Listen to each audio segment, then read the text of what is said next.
wabarakatuh. Assalamualaikum warahmatullahi wabarakatuh. Sebelumnya perkenalkan, kami dari kelompok 7 yang beranggotakan saya Muhammad Alfarin Istiqlal. Saya Fadila, saya Febrina Azhara. Saya Gipo Pratama. Dan dalam beberapa menit ke depan kami akan mempresentasikan tentang just in time. Konsep dasar just in time adalah strategi manajemen produksi yang bertujuan untuk meningkatkan efisiensi dengan memproduksi barang hanya ketika dibutuhkan, dalam jumlah yang diperlukan, dan pada waktu yang tepat. Sistem ini sering diterapkan untuk mengurangi pemborosan sumber daya seperti bahan baku, tenaga kerja, waktu, dan biaya penyimpanan. Berikut adalah elemen kunci dari konsep JIT. 1. Persediaan minimal.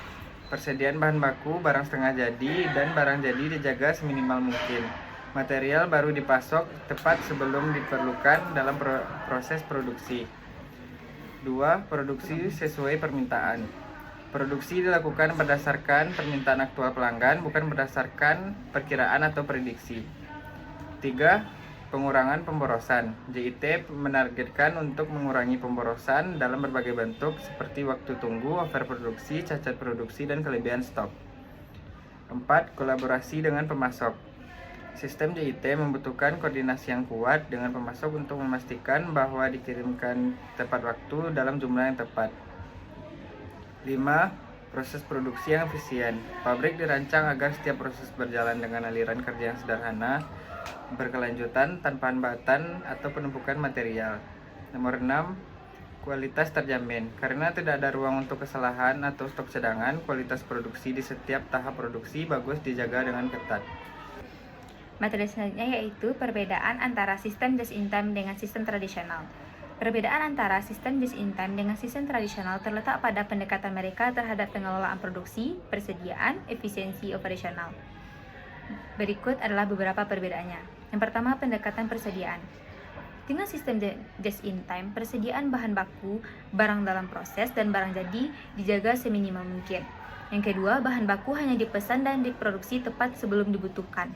Yang ketiga, mengandalkan pengiriman yang tepat waktu dari pemasok. Sedangkan sistem tradisional menyimpan persediaan dalam jumlah besar untuk mengantisipasi kebutuhan.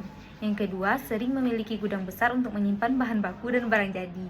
Yang ketiga, lebih fokus pada pengamanan stok untuk menghindari kekurangan. Perbedaan yang kedua yaitu pada sistem produksi. Pada sistem just in time, produksi dilakukan berdasarkan permintaan aktual pelanggan atau pull system. Yang kedua, tidak ada produksi berlebihan karena hanya memproduksi sesuai kebutuhan. Sedangkan sistem tradisional memproduksi dilakukan berdasarkan prediksi atau perkiraan permintaan atau push system. Yang kedua, produksi berlebih sering terjadi untuk mengantisipasi lonjakan permintaan. Yang ketiga, fokus dan efisiensi. Sistem just in time fokus pada menghilangkan pemborosan atau waste, seperti waktu, persediaan yang berlebih, dan cacat produk. Yang kedua, meningkatkan efisiensi di setiap tahap produk. Yang kedua, sistem tradisional lebih fokus pada skala produksi besar untuk menekan biaya per unit. Potensi pemborosan lebih tinggi, terutama dalam penyimpanan dan proses produksi yang tidak fleksibel. Yang keempat, hubungannya dengan pemasok. Sistem just in time mengutamakan kerjasama erat dengan pemasok untuk memastikan pengiriman bahan tepat waktu. Jumlah pesanan kecil lebih sering terjadi pada sistem just in time. Sistem tradisional, hubungannya dengan pemasok lebih fleksibel tanpa kebutuhan pengiriman yang lebih ketat, dan pesanan dalam jumlah besar untuk mengurangi biaya per unit. Yang kelima yaitu risiko operasional. Pada sistem just in time rentan terhadap gangguan rantai pasok, misalnya keterlambatan pemasok dapat menghentikan produksi dan membutuhkan koordinasi yang sangat baik. Sedangkan pada sistem tradisional lebih tahan terhadap gangguan rantai pemasok karena stok cadangan dan risiko kelebihan stok lebih besar. Selanjutnya yaitu penyimpanan barang jadi. Pada sistem just in time, barang jadi tidak disimpan lama dan langsung dikirim setelah diproduksi. Dan gudang untuk barang jadi biasanya sangat kecil atau bahkan tidak diperlukan. Sedangkan pada sistem tradisional, barang jadi sering disimpan dalam jumlah besar sebelum dikirim ke pelanggan, serta memerlukan fasilitas penyimpanan yang luas. Perbedaan selanjutnya yaitu pada fleksibilitas produksi. Sistem just in time fleksibel terhadap perubahan permintaan pasar karena produksi bersifat responsif, serta tidak terjebak dengan stok lama. Sedangkan sistem tradisional kurang fleksibel karena terikat pada stok yang ada dan pola produksi besar-besaran, serta respon terhadap perubahan pasar yang lebih lambat. Selanjutnya, backflash costing adalah metode akuntansi biaya yang digunakan untuk mencatat biaya produksi secara efisiensi, terutama dalam sistem produksi yang menerapkan just in time. Metode ini menunda pencatatan biaya hingga produk selesai diproduksi, sehingga meminimalkan langkah administrasi yang kompleks. Konsep dasar backflash costing adalah 1. Penundaan pencatatan biaya. Alih-alih mencatat biaya di setiap tahap produksi seperti bahan baku, barang dalam proses, dan barang jadi, biaya hanya dicatat sebagai barang jadi selesai atau saat dijual. Yang kedua, penggunaan trigger points. Dicatat berdasarkan trigger point, misalnya produk selesai diproduksi atau barang dijual. Hal ini menyederhanakan proses pencatatan. Yang ketiga yaitu tidak ada akun barang dalam proses atau work in process. Dalam sistem ini, akun WIP seringkali dihilangkan karena proses produksi dianggap sebagai satu kesatuan tanpa perlu pencatatan detail setiap tahap. Yang keempat yaitu cocok untuk sistem GIT. Karena persediaan dalam GIT sangat minimal, metode ini lebih relevan karena jumlah bahan baku yang digunakan produk dalam proses barang jadi bisa dihitung langsung tanpa pembukuan detail di sepanjang proses. Selanjutnya yaitu hubungan antara just in time dan backflash costing. Yang pertama yaitu minimasi persediaan. Just in time mengurangi atau bahkan menghilangkan persediaan bahan baku, barang dalam proses atau work in process, dan barang jadi. Backflash costing mendukung hal ini dengan tidak mencatat biaya secara rinci di setiap tahap produksi, sehingga sesuai dengan aliran cepat dan minim persediaan dalam sistem just in time. Yang kedua yaitu penyederhanaan proses. Just in time fokus pada produksi berdasarkan permintaan aktual.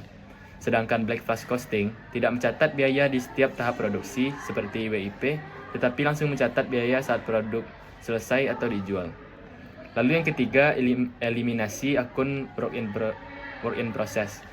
Dalam just in time, barang dalam proses biasanya sangat kecil dan tidak ada karena proses produksi berjalan secara kontinu. Sedangkan backflash costing menghilangkan kebutuhan untuk mencatat akun WIP. Yang keempat yaitu efisiensi operasional dan akuntansi. JIT mendorong efisiensi operasional dengan menggunakan pemborosan baik dalam waktu, tenaga kerja, dan bahan waktu. Sedangkan backflash costing melengkapi JIT dengan efisiensi akuntansi melalui pencatatan biaya yang langsung dan sederhana. Yang kelima yaitu trigger point, dan yang keenam yaitu cocok untuk produksi cepat. Selanjutnya yaitu keuntungan dari kombinasi just in time dan backflash costing. Yang pertama efisiensi total, dan yang kedua pengurangan kompleksitas, dan yang ketiga pengendalian biaya yang lebih baik. Akuntansi dapat dianalogikan sebagai bahasa bisnis yang membantu mencatat, melaporkan, dan mengomunikasikan informasi keuangan kepada pihak-pihak yang berkepentingan seperti pemilik, investor, kreditur, pemerintah, untuk mudah dipahami. Berikut adalah beberapa analogi dasar tentang akuntansi keuangan. 1. Buku harian atau catatan pribadi. 2. Neraca seperti foto kesehatan finansial. 3. Laporan laba rugi seperti lapor keuangan. 4. Arus kas seperti aliran air. 5. Angkutan seperti juru masak. 6. GPS untuk investor dan kreditur. 7. Hukum timbangan. 8. Album foto perjalanan keuangan. Sekian pemaparan materi dari kami. Jika ada kesalahan, mohon maaf. Wassalamualaikum warahmatullahi wabarakatuh. Bye-bye!